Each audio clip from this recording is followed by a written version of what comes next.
Good morning, everybody, and welcome to Jason Mackey's First 10, a quick hit podcast to get you ready for the day. Today is Monday, July 1st. The NHL draft was held over the weekend in Vegas. We'll get into what the Penguins did, as well as some comments made by Kyle Dubas and Mike Sullivan.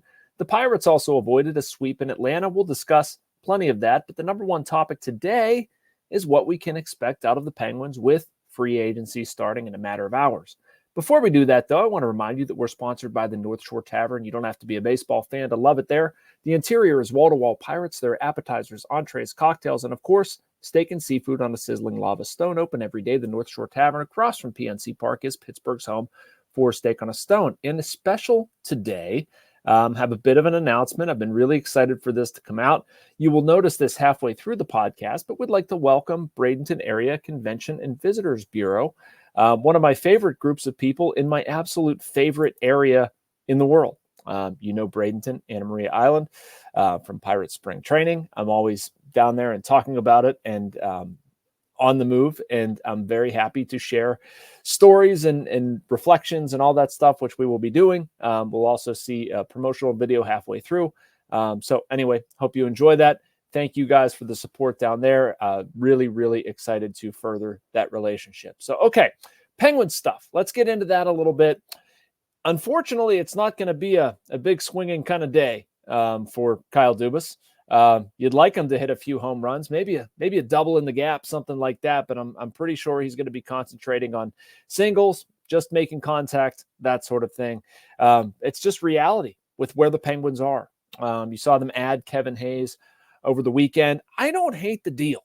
I certainly saw some criticism of it, but let's remember, guy's a former All-Star. And again, I'm not going to use this to prop him up as the second coming, believe me, but he has had a couple of 20-goal seasons, 22, 23, 6 power play goals, 16 power play points. He's been a productive player at times. He's a middle six guy, can play center, can play wing. It's a big body, doesn't necessarily play that big.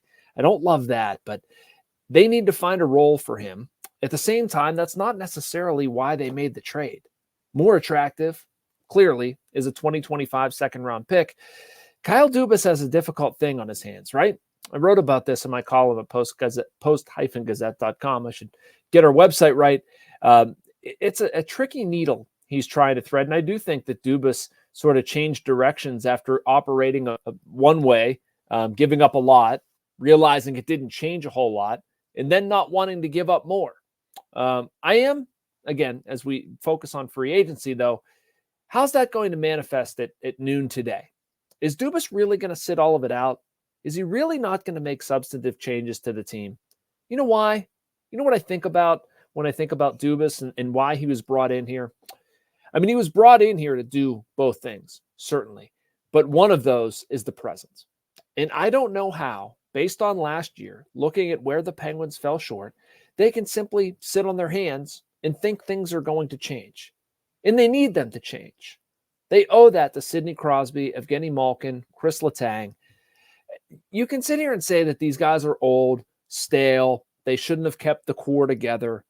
Adding Erik Karlsson, I certainly understand why people would have a problem with that and question that.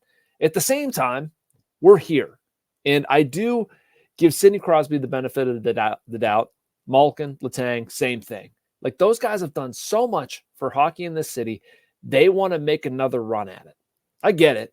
I mean, the Penguins are going to have to retool, rebuild, whatever the heck you want to call it, after this thing. But couldn't they theoretically make a run now? That's what confuses me. Like, if you look at what they did, they weren't the problem.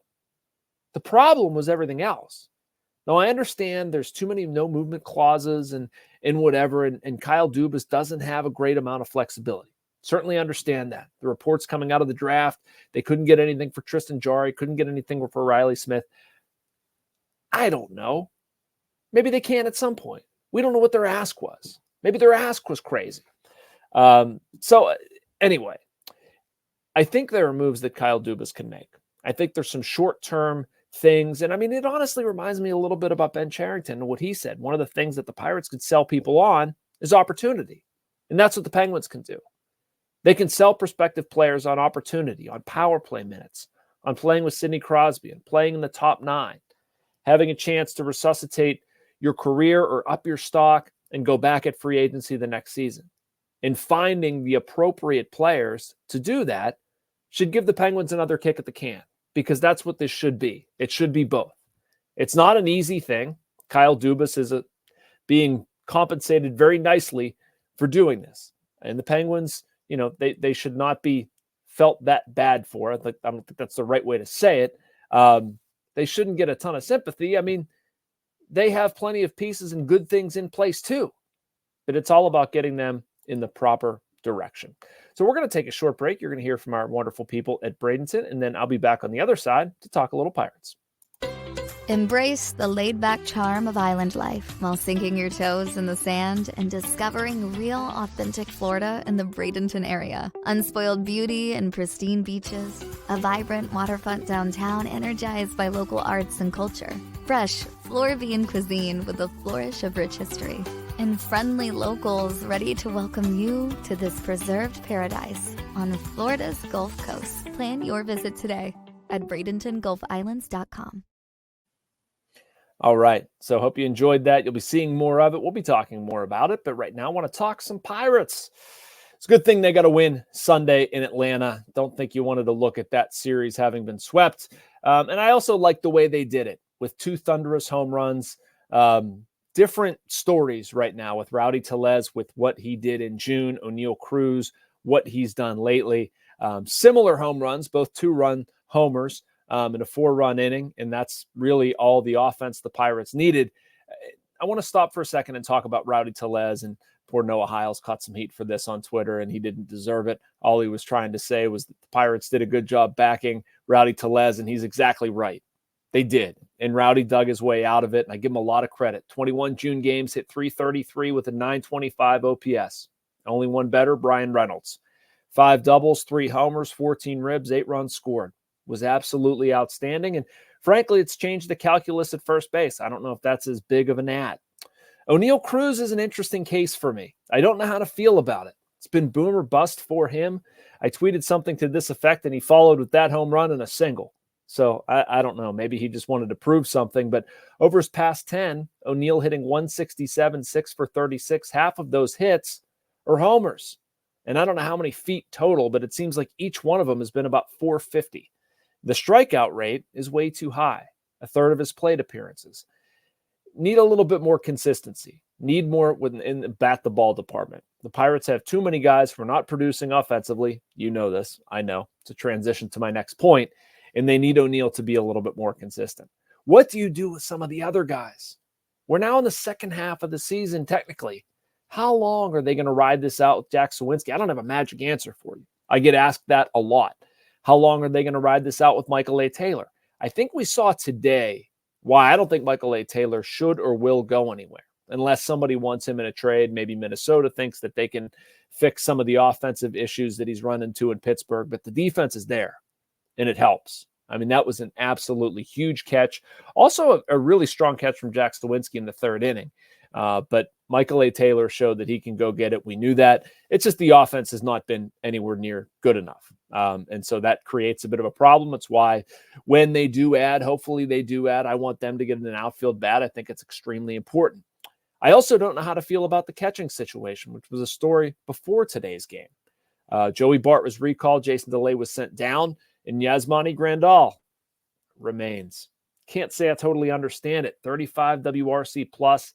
-3 WAR, according to Fangraphs, last 22, hitting just 148 with a 361 OPS. That's a lot of numbers to say it hasn't been good. Signed this offseason, $2.5 million. He's done a fine job working with pitchers. At the same time, there's just been nothing. It's Austin Hedges light, Austin Hedges 2.0. Tweeted out some of the defensive numbers from Yasmani Grandal. They've been worse than Austin Hedges, while the offense has remained about the same. He's been a little less productive than Hedges in terms of batting average, a little bit more OPS. What are we doing here? I don't totally understand it, but at the same time, worrisome injury with Henry Davis at AA. By the way, he had his rehab paused, coming back from a concussion. Wish him nothing but the best. I'm just a little bit surprised they didn't hang on to Jason DeLay. Not that it's the world's biggest problem The Pirates certainly have bigger fish to fry. Jack Sawinski would be another one. There's a lot of talk about that. 155, by the way, in 20 games since returning, 39.1% K rate. That's not going to get it done. The black hole is not just behind the plate, but it is one of several things that need to turn around for the Pirates. So, I mean, those were my takeaways from this series. There's just so many things internally that they need to fix. And I understand that's what Ben said on the radio, but at the same time, I think it would do some people some good. I think it would do a lot of people some good if they were able to bring a bat in here and get something going. I also have an interesting take on some things the Pirates can improve. I'm going to write that later in the week. Well, my time is up for today. Thank you again to Bradenton, our new friends and our new sponsor. And thank you as always to the North Shore Tavern. Thank you guys for watching, for finding us. I'll make sure to tweet this out again and make sure as many people get the first 10 as possible. You can like and subscribe. You can get all of this content and from our other Post-Gazette writers and reporters. Be back here, same time, same place. Thanks for watching, and I'll talk to you then.